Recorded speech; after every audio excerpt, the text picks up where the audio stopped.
महबूबन फरमाया मौला अली जेला मन कुंतो मौला फाहाजा अली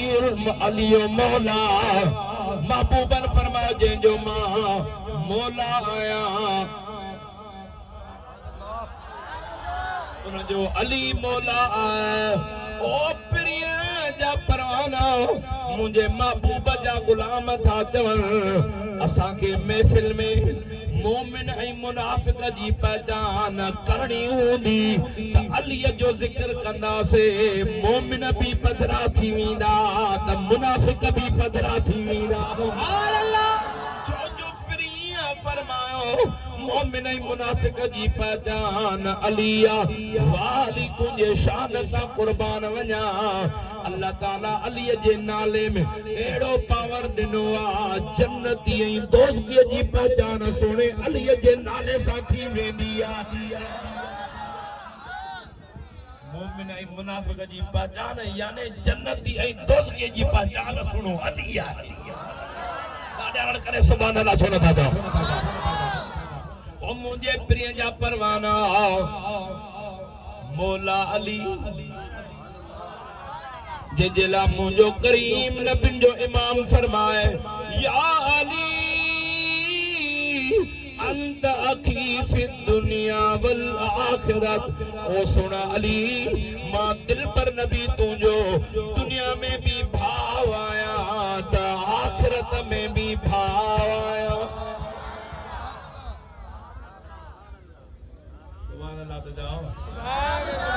मुझे महबूब फरमायो मुसलमान पान में भाई रहे पर वाह अली महबूबन जरे अंसार ऐं मुहाजिरीन में भाईचारो करण फरमायो। भाईचारो थींदो वयो अकेलो अली बचो। अली रोए थो मुखे भी को अंसारन मां पिरी भाव करे देना। मुझे दिल पर नबी फरमाया अली छो थो रोए। ओ महबूब मां भी त मको अवांजे करे छडे आयो आ। सब कुछ अवांजे करे छडे आयो आ। पाण फरमाया अली न रो या अली अंत अखी फी दुनिया वल आखिरत। ए अली घबराए न मां दिल पर नबी तुझो भाव आया। दुनिया में त भाव आया पर आखिरत में भी भाव आया। ओ महबूब जा परवाना आखिरत में भी भाव। इन मकाम के त समझो जिथे नफसी नफसी हूंदी जिथे मां धीजी न हूंदी ओ जिथे पी पुट जो न हूंदो। मुझे दिल पर नबी उन जगह जे ला भी बुधाया उन टेम ते भी मां अलीअ जो भाव। ओ मुझे प्रिय जा परवाना कुर्बान इन अली जे मकाम ता ओ दुनिया जे अंदर को फैसलो न करे सके आ। वो फैसलो हजरत मुर्शिद मौला अली करण फरमाइंदो हो। अजीब अजीब फैसला मौला अली जे दरबार में इंदा पर केतरा भी वडेरा केतरा भी सरदार हुजन जदे उनन जो अकुल जिथे खत्म थींदो हो मौला अली जो शान ऐं करामत उतो शुरू थींदी। कुरैश खानदान में हिकड़ी औरत ही अमीनी मानू उन वट अमानतूं रखंदा हा। हिकड़ा ब शख्स आया जो तमा बुधाया ब शख्स आया 100 दीनार खणी आया। उन माई साहबा खे जो ही असां जी अमानत आ बिन्हिनि जी अमानत आ पर जॾहिं भी खणण जे लाइ ईंदासीं असां ॿई गॾु खणण ईंदासीं। हिकिड़ो अचे त अमानत न ॾिजां ॿई गॾु ईंदासीं। हुननि पाण में फिरेब ठाहियो अटकल कयूं हाणे ईअं चई करे पोइ ते असां फिराड कंदासीं। 100 दीनार जी जगह ते 200 दीनार इन खां कढंदासीं। 100 दीनार रखी विया। साल हिकिड़ो फिरी आयो पोइ उन मां हिकिड़ो दोस्त पाण में सलाह करे जीअं जो आया माई साहब के चवण लॻो ओ अम्मा जेको मुंहिंजो ॿियो साथी हुन जो असांजी अमानत तो वटि पियल ई 100 दीनार उहा ॾे ओ अब्बा तोसां ॿियो दोस्त गॾो ओ तव्हां चयो त ॿई गॾु ईंदासीं अम्मा उहो त फोत थी वियो आहे हाणे लटू ॾेई हाली त कढां पैसा वो फोत थी वियो आहे मां आयो आहियां हाणे इन जो वारिस मां आहियां उन माई साहब 100 दीनार कढी ॾिनो हो खणी हलियो वियो वरी साल फेरी आयो वरी ॿियो मोटी आयो असां तो वटि अमानत रखी असीं उहो त तुंहिंजो दोस्त खणी वियो चए त तुंहिंजे लाइ त उहो फोत थी वियो चंदा मान इं न थींदो तोसां वाइदो चलो त भई गॾु ईंदासीं पोइ तो छो ॾिनो मेहरबानी कर मूंखे पंहिंजा पैसा भरे ॾे पाण में लुड़ थी वियो पाड़े वारा गॾिजी आया हाणे केरु फ़ैसिलो करे कंहिंखे ॻाल्हि सम्झ में न पई अचे मौला अलीअ जे दरबार में जॾहिं इहो फ़ैसिलो आयो मौला अलीअ जे दरबार में फ़ैसिलो आयो पाण बयान कयो मौला अलीअ जे साम्हूं साईं असां इन माई साहब वटि 100 दीनार रखियोसीं पोइ साईं मां असां चयोसीं ॿई गॾु ईंदासीं असांजी अमानत इं न ॾिजाओ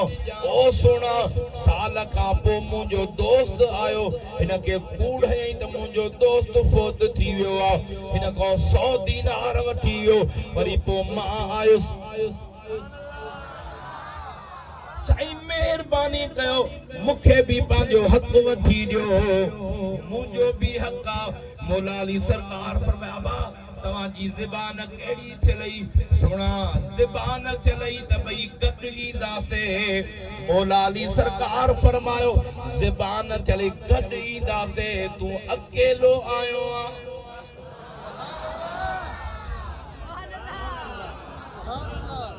बाबा ज़बान त तूं फिरियो आहे फ़ैसिलो पोइ थींदो माई अमानत पोइ ॾींदी जॾहिं ॿई गॾिया ईंदो न तूं अकेलो आयो आहे इहो त तुंहिंजो फ़ैसिलो आहे अकेलो अचो को बि अचे त तूं उनखे पैसा न ॾिजां हाणे तूं अकेलो आयो आहे उन दोस्त खे वठी या त तुंहिंजो फ़ैसिलो कयो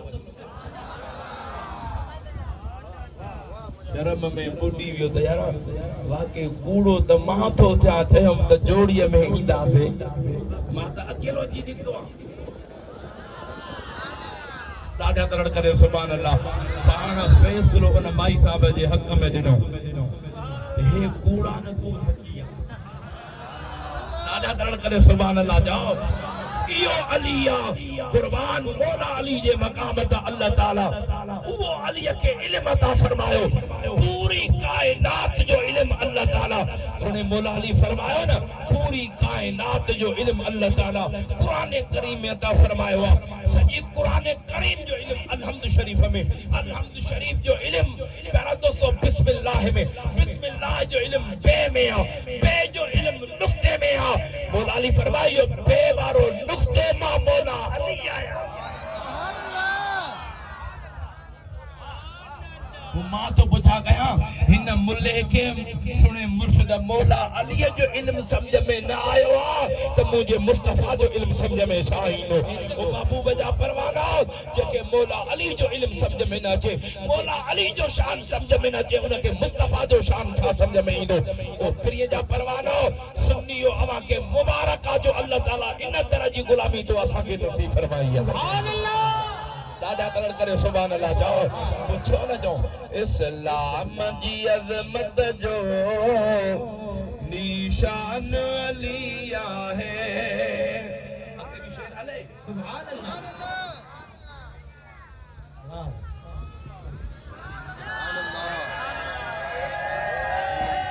अमर फकीर दादा तो सुभान अल्लाह जाओ दादा सुभान अल्लाह हालत से मदीने पास फकीर मदीना सुभान अल्लाह तो जाओ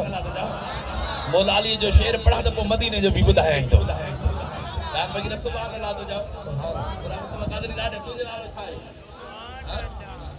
सुभान अल्लाह साईं ॾाढा सुभान अल्लाह चओ खैबर में मरहब जो कीअं नाओ निशान मिटाया हे जेके शान वणे उहो सुभान अल्लाह चवे ॿिए जी ज़रूरत बि कान्हे का हे लफ़्ज़ ॿुधी करे ॾाढा त सुभान अल्लाह खैबर में मरहब जो कीअं नाओ निशान मिटाया लफ़्ज़ अचनि था अरे पढ़ी टे पहरी जया पढ़ी टे पहरी जया वो सजवान अली आहे हथन के मथे कर दो नारा हैदरी